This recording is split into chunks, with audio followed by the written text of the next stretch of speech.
उस स्वप्न को मूर्त रूप देने के लिए देश को निरंतर ऊर्जा देने वाला ये एक तरह से आराध्य स्थल है।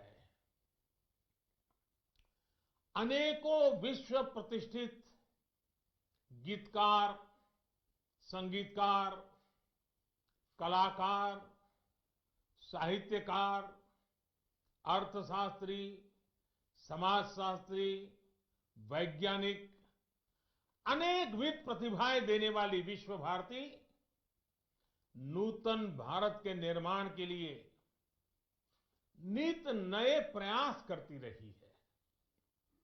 इस संस्था को इस ऊंचाई पर पहुंचने वाले प्रत्येक व्यक्ति को मैं आदरपूर्वक नमन करता हूं, उनका अभिनंदन करता हूं। मुझे खुशी है कि विश्व भारती, श्रीनिकेतन और शांति निकेतन निरंतर उन लक्ष्यों की प्राप्ति का प्रयास कर रहे हैं जो गुरुदेव ने तय किए थे। विश्व भारती इसके द्वारा अनेकों गांवों में विकास के काम, एक प्रकार से ग्रामोदय का काम तो हमेशा से प्रशंसनीय रहे हैं। आपने 2015 में जिस योग डिपार्टमेंट को शुरू किया था, उसकी भी लोकप्रियता तेजी से बढ़ रही है। प्रकृति के साथ मिलकर अध्ययन और जीवन दोनों का साक्षात उदाहरण आपका विश्वविद्यालय परिसर है। आपको भी ये देखकर खुशी होती होगी कि हमारा देश विश्व भारती से निकले संदेश को पूरे विश्व तक पहुंचा रहा है। भारत आज इंटरनेशनल सोलर अलायंस के माध्यम से पर्यावरण संरक्षण के विषय में विश्व के अंदर एक बहुत बड़ी अहम भूमिका निभा रहा है। भारत आज पूरे विश्व में इकलौता बड़ा देश है जो पेरिस एकॉर्ड के पर्यावरण के लक्ष्यों को प्राप्त करने के लिए सही मार्ग पर तेज गति से आगे बढ़ रहा है। साथियों, आज जब हम विश्व भारती विश्वविद्यालय के 100 वर्ष मना रहे हैं, तो उन परिस्थितियों को भी याद करना आवश्यक है जो इसकी स्थापना का आधार बनी थी। ये परिस्थितियां सिर्फ अंग्रेजों की गुलामी से ही उपजी हो, ऐसा नहीं था। इसके पीछे सैकड़ों वर्षों का अनुभव था, सैकड़ों वर्षों तक चले आंदोलनों की पृष्ठभूमि थी। आज आप विद्वज्जनों के बीच मैं इसकी एक विशेष चर्चा इसलिए कर रहा हूं कि इन बातों पर बहुत कम बात हुई है, बहुत कम ध्यान दिया गया है।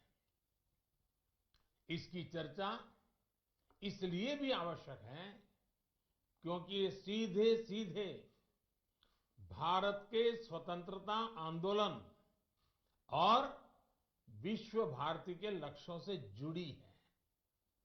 साथियों, जब हम स्वतंत्रता संग्राम की बात करते हैं तो हमारे मन में सीधे 19वीं और 20वीं सदी का विचार आता है।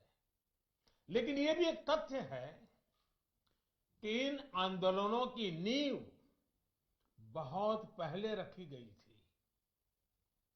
भारत की आजादी के आंदोलन को सदियों पहले से चले आ रहे अनेक आंदोलनों से ऊर्जा मिली थी।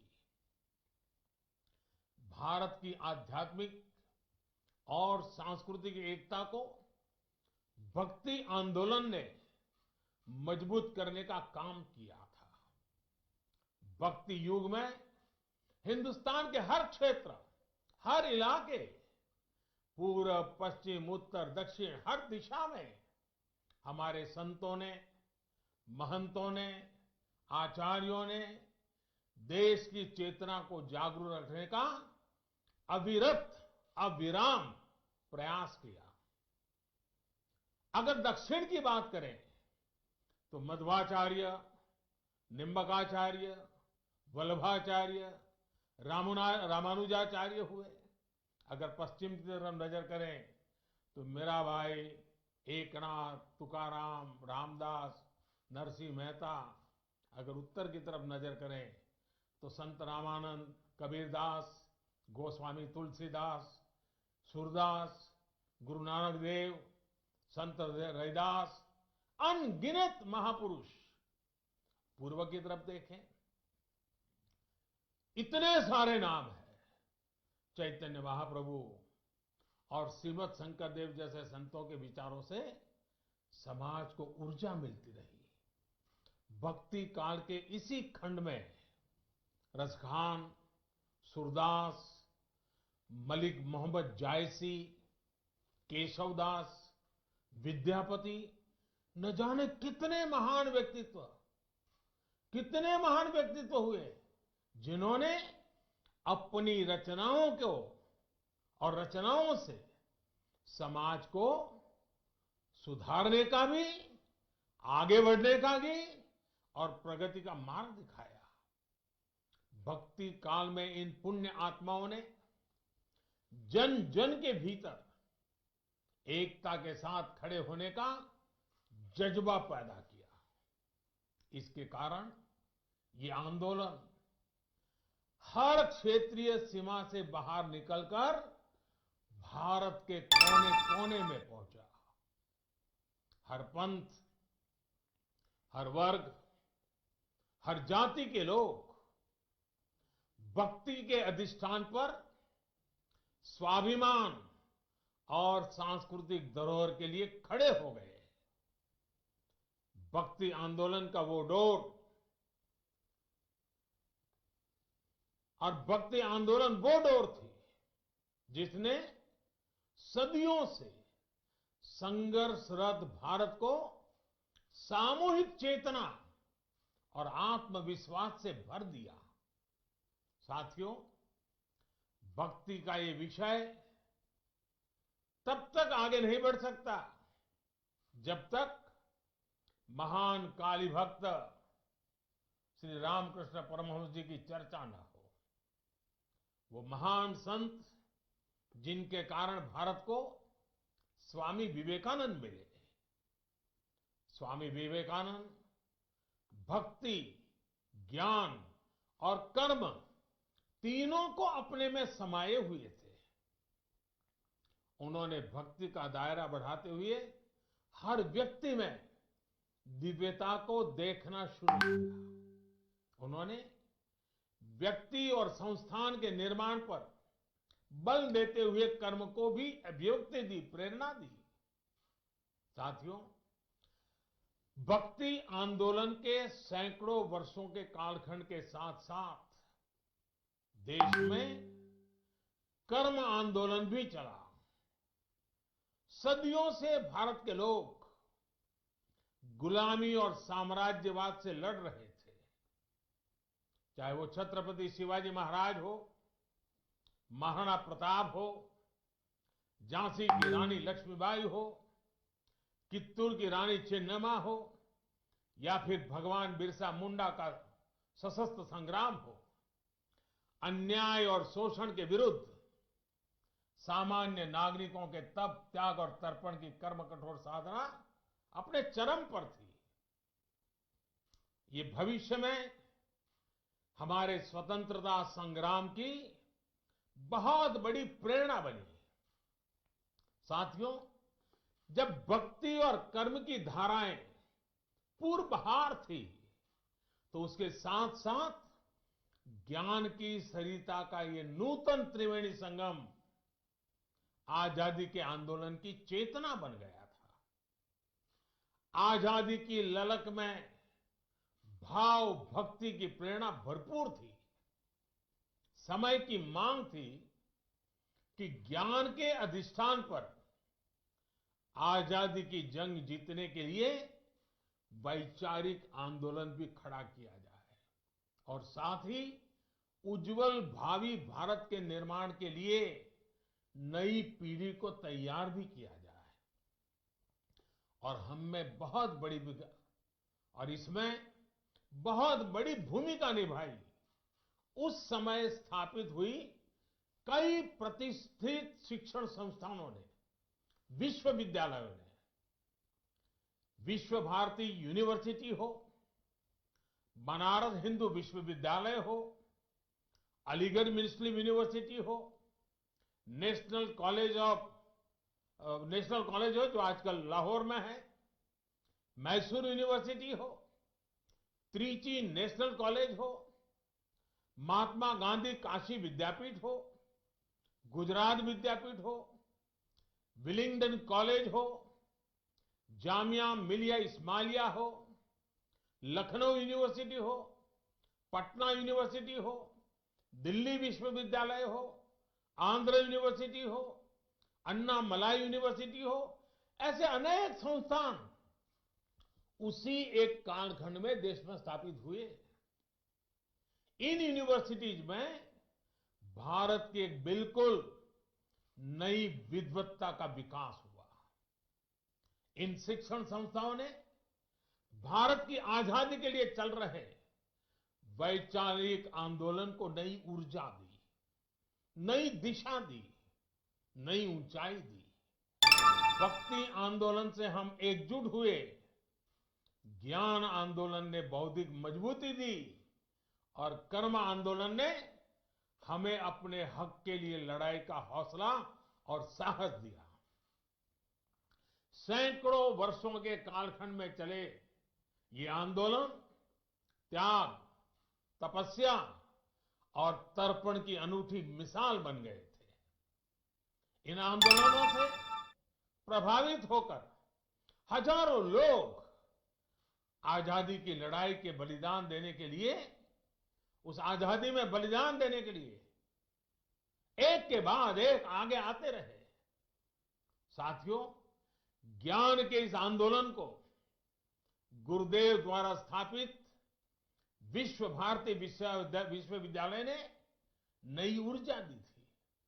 गुरुदेव ने जिस तरह भारत की संस्कृति से जोड़ते हुए, अपनी परंपराओं से जोड़ते हुए विश्व भारती को जो स्वरूप दिया, उसने राष्ट्रवाद की एक मजबूत पहचान देश के सामने रखी। साथ साथ उन्होंने विश्व बंधुत्व पर भी उतना ही जोर दिया।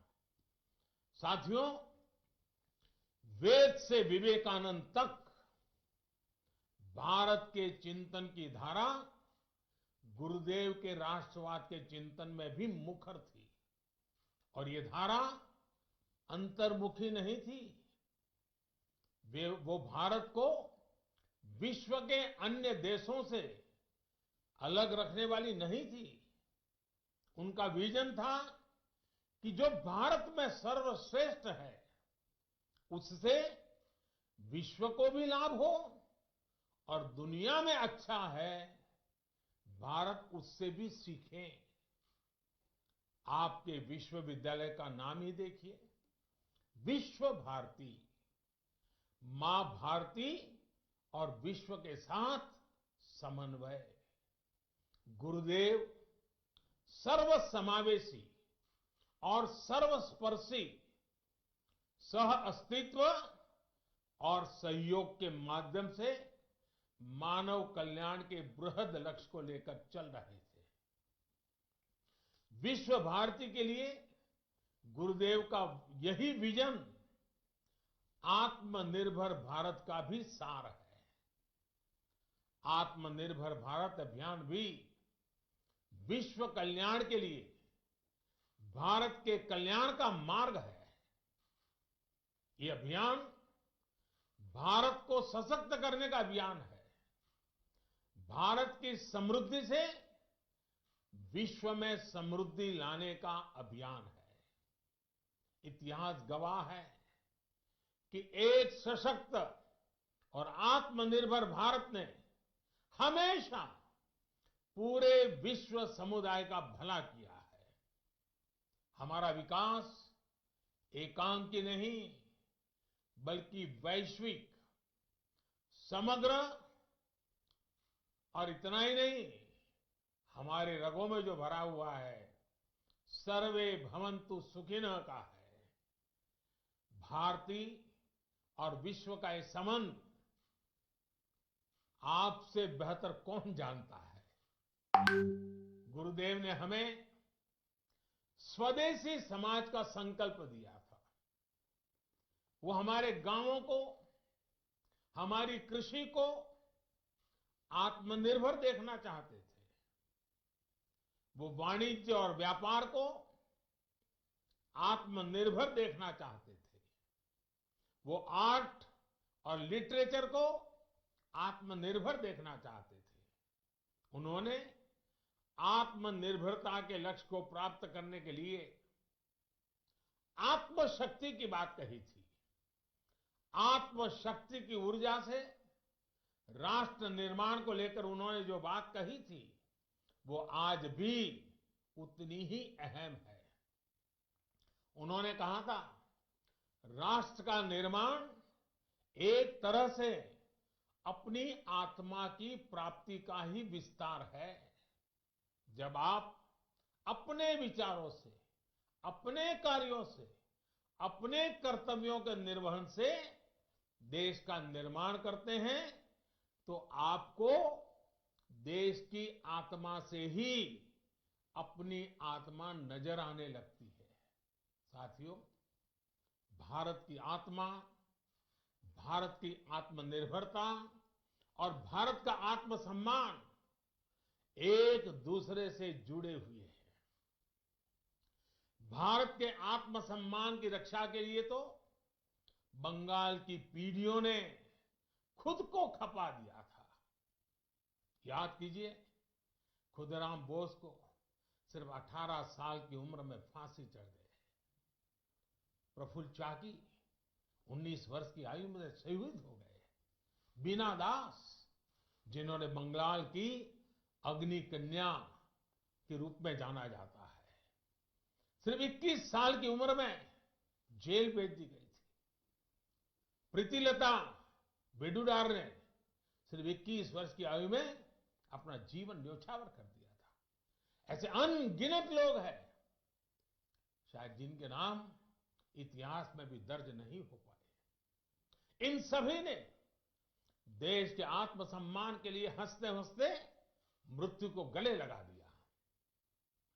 आज इन्हीं से प्रेरणा लेकर हमें आत्मनिर्भर भारत के लिए जीना है। इस संकल्प को पूरा करना है। साथियों, भारत को मजबूत और आत्मनिर्भर बनाने में आपका हर योगदान पूरे विश्व को एक बेहतर स्थान बनाएगा। वर्ष 2022 में देश की स्वतंत्रता के 75 वर्ष पूरे होने जा रहे हैं। विश्व भारती की स्थापना के 27 वर्ष बाद भारत आजाद हो गया था। अब से 27 वर्ष बाद भारत अपनी आजादी के 100 वर्ष का पर्व मनाएगा। हमें नए लक्ष्य गढ़ने होंगे, नई ऊर्जा जुटानी होगी, नए तरीके से अपनी यात्रा शुरू करनी होगी। और इस यात्रा में हमारा मार्गदर्शन कोई और नहीं बल्कि गुरुदेव की ही बातें करेंगी, उनके विचार करेंगे। और जब प्रेरणा होती है, संकल्प होता है, तो लक्ष्य भी अपने आप मिल जाते हैं। विश्व भारती की ही बात करूं तो इस वर्ष यहां ऐतिहासिक पोष मेलों का आयोजन नहीं हो सका है। 100 वर्ष की यात्रा में तीसरी बार ऐसा हुआ है। इस महामारी ने हमें इसी मूल्य को समझाया है, वोकल फॉर लोकल। पोष मेले के साथ तो ये मंत्र हमेशा से ही जुड़ा रहा है। महामारी की वजह से इस मेले में जो कलाकार आते थे, जो हैंडीक्राफ्ट वाले साथी आते थे, वो नहीं आ पाए। जब हम आत्मसम्मान की बात कर रहे हैं, आत्मनिर्भरता की बात कर रहे हैं, तो सबसे पहले मेरा एक आग्रह पर आप सब मेरी मदद कीजिए, मेरा काम कीजिए। विश्व भारती के छात्र छात्राएं पोष मेले में आने वाले आर्टिस्टों से संपर्क करें, उनके उत्पादकों बारे में जानकारी इकट्ठा करें और इन गरीब कलाकारों की कलाकृतियां ऑनलाइन कैसे बिक सकती है, सोशल मीडिया की इसमें क्या मदद की जा सकती है, इसे देखें, इस पर काम करें। इतना ही नहीं, भविष्य में भी स्थानीय आर्टिस्ट, हैंडीक्राफ्ट, इस प्रकार के जो साथी अपने उत्पाद विश्व बाजार तक ले जा सके, इसके लिए भी उन्हें सिखाइए, उनके लिए मार्ग बनाइए। इस तरह के अनेक प्रयासों से ही देश आत्मनिर्भर बनेगा, हम गुरुदेव के सपनों को पूरा कर पाएंगे। आपको गुरुदेव का सबसे प्रेरणादायी मंत्र भी याद ही है, जोदी तोर डाक सुने क्यों ना आशे, तो भी एकला चलो रे। कोई भी साथ ना आए, अपने लक्ष्य की प्राप्ति के लिए अगर अकेले भी चलना पड़े तो जरूर चलिए। साथियों, गुरुदेव कहते थे, बिना संगीत और कला के राष्ट्र अपनी अभिव्यक्ति की वास्तविक शक्ति खो देता है और उसके नागरिकों का उत्कृष्ट बाहर नहीं आ पाता है। गुरुदेव ने हमारी समृद्ध सांस्कृतिक विरासत के संरक्षण, पोषण और विस्तार को बहुत महत्वपूर्ण माना था। यदि हम उस समय के बंगाल को देखें तो एक और अद्भुत बात नजर आती है। जब हर तरफ आजादी का आंदोलन उफान पर था, तब बंगाल उस आंदोलन को दिशा देने के साथ ही संस्कृति का पोषक भी बनकर खड़ा था। बंगाल में हर तरफ संस्कृति, साहित्य, संगीत की अनुभूति भी एक तरह से आजादी के आंदोलन को शक्ति प्रदान कर रही थी। साथियों, गुरुदेव ने दशकों पहले ही भविष्यवाणी की थी और भविष्यवाणी क्या थी? उन्होंने कहा था, ओरे नोतुन जुगेर भोरे दिशने सोमोय कार्य वृथा सोमोय विचार खोरे औरे नूतन जुगेर भोरे ऐशो ज्ञानी ऐशो कौर्मी नाशो भरतो लाजे बीरो धोर में पुन्नो कौर्मे विश्व हृदय राजो है। गुरुदेव के इस उपदेश को, इस उद्घोष को साकार करने की जिम्मेदारी हम सभी की है। साथियों, गुरुदेव ने विश्व भारती की स्थापना सिर्फ पढ़ाई के केंद्र के रूप में नहीं की थी, वो इसे सीट ऑफ लर्निंग, सीखने के लिए पवित्र स्थान के तौर पर देखते थे। पढ़ाई और सीखना दोनों के बीच का जो भेद है, उसे गुरुदेव के सिर्फ एक वाक्य से समझा जा सकता है। उन्होंने कहा था, मुझे याद नहीं है कि मुझे क्या पढ़ाया गया था, मुझे सिर्फ वही याद है जो मैंने सीखा है। इसे और विस्तार देते हुए गुरुदेव टैगोर ने कहा था, सबसे बड़ी शिक्षा वही है जो हमें न सिर्फ जानकारी दे, बल्कि हमें सबके साथ जीना सिखाए। उनका पूरी दुनिया के लिए संदेश था कि हमें नॉलेज को एरियाज में, लिमिट्स में बांधने की कोशिश नहीं करनी चाहिए। उन्होंने यजुर्वेद के मंत्र को विश्व भारती का मंत्र बनाया। यत्र विश्वम भवत्येक निडम, जहां पूरा विश्व एक नीड बन जाए, घोंसला बन जाए, वो स्थान जहां नित नए अनुसंधान हो, वो स्थान जहां सब साथ मिलकर आगे बढ़े। और जैसे अभी हमारे शिक्षा मंत्री विस्तार से कह रहे थे, गुरुदेव कहते थे, चित्तो जेथा भयम शून्यो, चित्तो जेथा भय शून्यो, उच्चो जेथा शील, ज्ञान जेथा मुक्तो। यानी हम एक ऐसी व्यवस्था खड़ी करें जहां हमारे मन में कोई डर ना हो, हमारा सर ऊंचा हो और ज्ञान बंधनों से मुक्त हो। आज देश राष्ट्रीय शिक्षा नीति के माध्यम से इस उद्देश्य को पूरा करने का भी प्रयास कर रहा है। इस शिक्षा नीति को लागू करने में विश्व भारती की बड़ी भूमिका है। आपके पास 100 वर्ष का अनुभव है, विद्वत्ता है, दिशा है, दर्शन है और गुरुदेव का आशीर्वाद तो है ही है।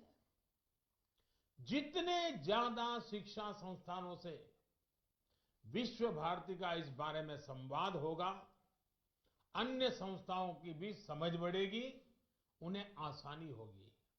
साथियों, मैं जब गुरुदेव के बारे में बात करता हूं तो एक मोह से खुद को रोक नहीं पाता। पिछली बार आपके यहां आया था, तब भी मैंने इसका थोड़ा सा जिक्र किया था। मैं फिर से गुरुदेव और गुजरात की आत्मीयता का स्मरण करा रहा हूं।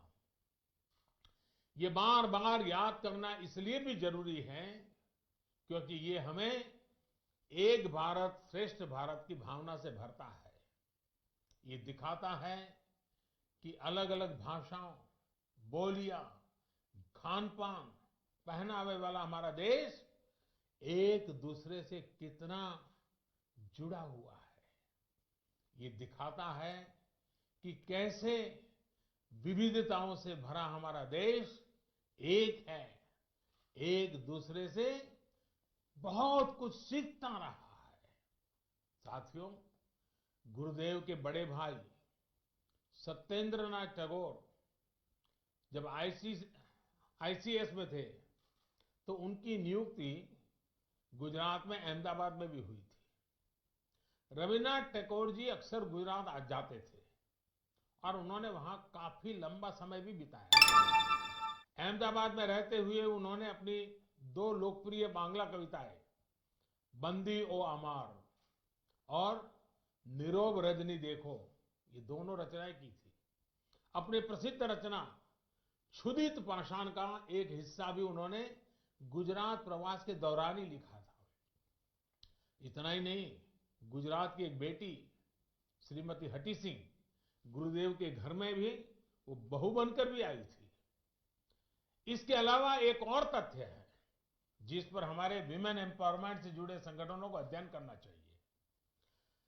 सत्येंद्रनाथ टैगोर जी की पत्नी ज्ञानंदिनी देवी जी जब अहमदाबाद में रहती थी तो उन्होंने देखा कि स्थानीय महिलाएं अपने साड़ी के पल्लू को दाहिने कंधे पर रखती है। अब दाएं कंधे पर पल्लू रहता था, इसलिए महिलाओं को काम करने में भी कुछ दिक्कत होती थी। ये देखकर ज्ञानंदिनी देवी ने आइडिया निकाला कि क्यों न साड़ी के पल्लू को बाएं कंधे पर लिया जाए। अब मुझे ठीक ठीक तो नहीं पता, लेकिन कहते हैं कि बाएं कंधे पर साड़ी का पल्लू उन्हीं की देन है। एक दूसरे से सीखकर, एक दूसरे के साथ आनंद से रहते हुए, एक परिवार की तरह रहते हुए हम उन सपनों को साकार सकते हैं जो देश की महान विभूतियों ने देखे थे। यही संस्कार गुरुदेव ने भी विश्व भारती को दिए हैं। इन्हीं संस्कारों को हमें मिलकर निरंतर मजबूत करना है। साथियों, आप सब जहां भी जाएंगे, जिस भी फील्ड में जाएंगे, आपके परिश्रम से ही एक नए भारत का निर्माण होगा। मैं गुरुदेव की पंक्तियों से अपनी बात समाप्त करूंगा। गुरुदेव ने कहा था, ओरे गृहो बाशी खोल द्वार खोल, लागलो जे दोल स्थोले जोले मोबो तोले, लागलो जे दोल दार खोल दार खोल। देश में नई संभावनाओं के द्वार आपका इंतजार कर रहे हैं। आप सब सफल होइए, आगे बढ़िए और देश के सपनों को पूरा करिए। इन्हीं शुभकामनाओं के साथ आप सभी का एक बार बहुत बहुत धन्यवाद। और ये शताब्दी वर्ष हमारी आगे की यात्रा के लिए एक मजबूत मील का पत्थर बने, हमें नई ऊंचाइयों पर ले जाए और विश्व भारती जिन सपनों को लेकर के जन्मी थी, उन्हीं सपनों को साकार करते हुए विश्व कल्याण के मार्ग को प्रशस्त करने के लिए भारत के कल्याण के मार्ग को मजबूत करते हुए आगे बढ़े। यही मेरी आप सबसे शुभकामनाएं। बहुत बहुत धन्यवाद।